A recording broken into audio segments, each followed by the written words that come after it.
भूमि जननी जन्म भूमि ताहारी सेवारे देवाकु जीवन ताहारी सेवारे देवाकु जीवन कदापि भूलिबा नाही कदापि भूलिबा नाही एई देश मोर सरग समान जननी जन्म भूमि जननी जन्म भूमि ए देश माटी आलोक पवन ताहा लागि सीना धरिछि जीवन ए देश माटी आलोक पवन ताहा लागि सीना धरिछि जीवन भरि देला मोर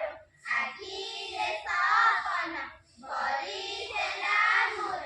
आखिरे सपन ए देश पहाड़ नई ए देश पहाड़ नई एई देश मोर सरग समान जननी जन्म भूमि जननी जन्म भूमि ए देश पुराण गीता भागवत शिखाइला मोते कहिबाकु सत ए देश पुराण गीता भागवत शिखाइला मोते कहिबाकु सत ए देश बापुजी ଯାଇଛନ୍ତି ହଜି ଏ ଦେଶ ବାପୁଜି ଯାଇଛନ୍ତି ହଜି ଅହିଂସାର ଜୟ ଗାଇ ଅହିଂସାର ଜୟ ଗାଇ ଏଇ ଦେଶ ମୋର ସରଗ ସମାନ ଜନନୀ ଜନମ ଭୂମି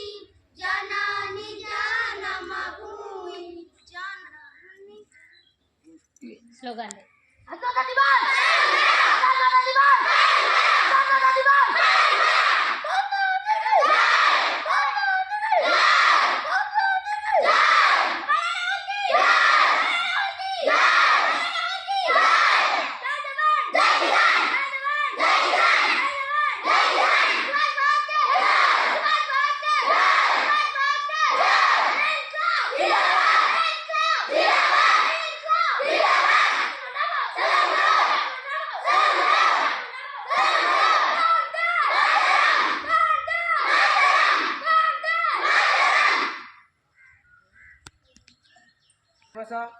आमर ये सारस्वत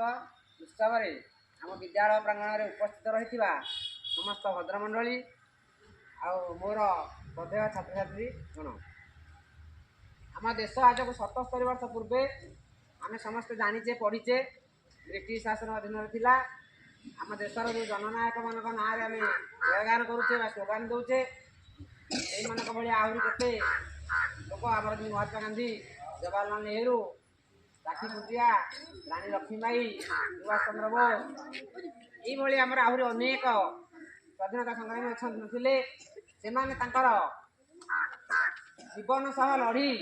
इंग्रेज सरकार को बड़े बड़े कौशल आम देश लड़ी थे केवे ना 1947 मसीहा अगस्ट मास 14 तारिख दिन राति अगस्ट मास 14 तारिख दिन राति से आम देश छाड़ी चलीगले अगस्ट मास 1947 मसीहा आम हेले स्वाधीन भारतर नागरिक आमे जिते छोट छोट छुआ सब तुम आज शिशु काली हम देशर भविष्य देशर नागरिक देशपाई एमती बहुत कम कले आम देश उन्नति हम आमर उन्नति हम आम समाजर उन्नति ये पवित्र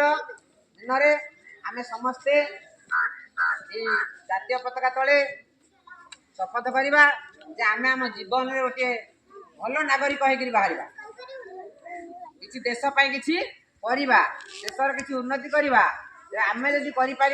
केवल आमर नुहे आम संपूर्ण देशर उन्नति हेब आमर संगे उन्नति हो पार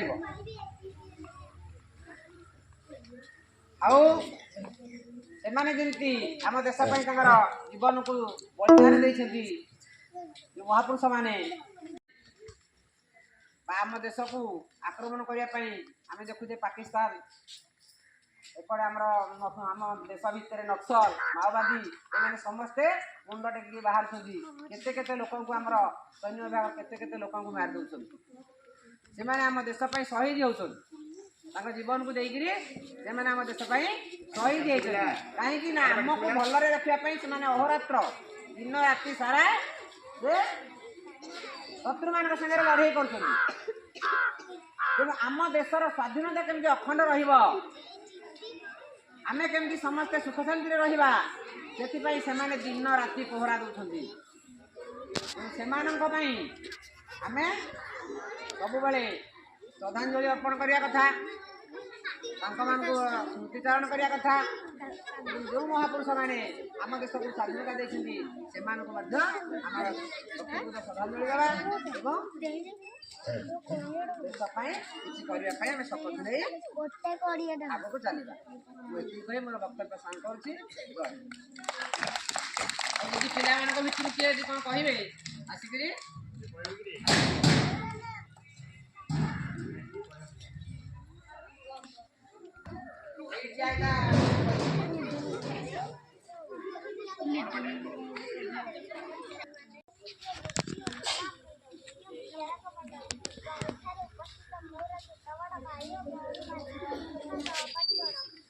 पचरे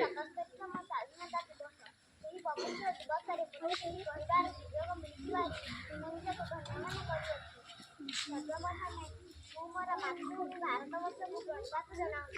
जहाँ भारत स्वाधीनता हेउछि मानवर जन्मगत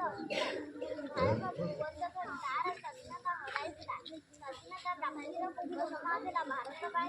ବହୁତ ଶକ୍ତିଶାଳୀ ଘଟଣାର ଇଂରେଜମାନେ ବାଣିଜ୍ୟ କାରବାର କରିବା ନାଁରେ ଆମ ଦେଶକୁ ଶାସନ କରୁଥିଲେ ଦେଶର ଧନ ସମ୍ପଦ ବାଣିଜ୍ୟ ବୃଦ୍ଧି ହେଉଥିଲେ ପ୍ରତିବାଦ କଲେ ରାଜ୍ୟହାର ଗୁଳିମାଡ଼ ଜେଲଦଣ୍ଡ ପାଠକୁ କରୁଥିଲେ ତା ସତ୍ତ୍ୱେ ଆମ ଦେଶପ୍ରେମୀମାନେ ମାତୃଭୂମିକୁ ଇଂରେଜ ଶାସନରୁ ମୁକ୍ତ କରିବା ପାଇଁ ବ୍ରିଟିଶ ଫୌଜ ଆଗରେ ଠିଆ ହୋଇଥିଲେ ପ୍ରକୃତ ସ୍ୱାଧୀନତା ଆନ୍ଦୋଳନ 1857 ସିପାହୀ ବିଦ୍ରୋହରୁ ଶୁଭାରମ୍ଭ ହୋଇଥିଲା ମଙ୍ଗଳପାଣ୍ଡା ନାମ ସାହସୀ ଭାରତୀୟ ସିପାହୀ ଏହାର ଆରମ୍ଭ କରିଥିଲେ କହିଲେ ଅତ୍ୟୁକ୍ତି ହେବ ନାହିଁ ସମଗ୍ର ଦେଶରେ ଏହାର ପ୍ରଭାବ ପଡ଼ିଲା ବ୍ରିଟିଶ ଫୌଜ ଆଧୁନିକ ଅସ୍ତ୍ରଶସ୍ତ୍ର ସାହାଯ୍ୟରେ ଏମାନଙ୍କୁ ଦମନ କଲେ ପ୍ରତିବାଦ କଲେ ରକ୍ଷା ନାହିଁ ତଥାପି ଧୀରେ ଧୀରେ ସାରା ଭାରତ ସ୍ୱାଧୀନତା ଆନ୍ଦୋଳନରେ ବିଦ୍ରୋହ ଦେଖାଗଲା ବହୁ ଦେଶପ୍ରେମୀ ଏଥିରେ ହ୍ରାସ ଦେଇ କାରାବରଣ କଲେ ଚନ୍ଦ୍ରଶେଖର ଆଜାଦ ଭଗତ ସିଂ ଲକ୍ଷ୍ମଣ ନାୟକ ଜ୍ୟୋତିପୁର ଭଳି ମହାନ ବ୍ୟକ୍ତିମାନେ ମାତୃଭୂମିରେ ଶହୀଦ ହୋଇଥିଲେ ଦେଶର ନେତୃତ୍ୱ ନେଇଥିଲେ ମହାତ୍ମା ଗାନ୍ଧୀ ଓ ସୁଭାଷ ଚନ୍ଦ୍ର ବୋଷ ଯେଉଁମାନେ ଦେଶବାସୀଙ୍କ ମନରେ ସ୍ୱାଧୀନତାର ଅଗ୍ନିକୁ ପ୍ରଜ୍ୱଳିତ କରିଥିଲେ ନେତାଜୀଙ୍କ ସ୍ଲୋଗାନ ମୋତେ ରକ୍ତ ଦିଅ ମୁଁ ତୁମକୁ ସ୍ୱାଧୀନତା ଦେବି ବାପୁଜୀଙ୍କ ଅହିଂସାନୀତିରେ ଅନୁପ୍ରାଣିତ ହୋଇ ବହୁ ଭାରତୀୟ ସ୍ୱାଧୀନତା ଆନ୍ଦୋଳନରେ ଯୋଗ ଦେଇଥିଲେ ପରିଶେଷରେ ଇଂରେଜମାନେ ମୁଣ୍ଡ ନୁଆଁଇଲେ ଶହ ଶହ ବର୍ଷର ପରାଧୀନତା ଜାତିକୁ ମୁକ୍ତ କରିଥିଲେ 10,000 ଅବଶ୍ୟ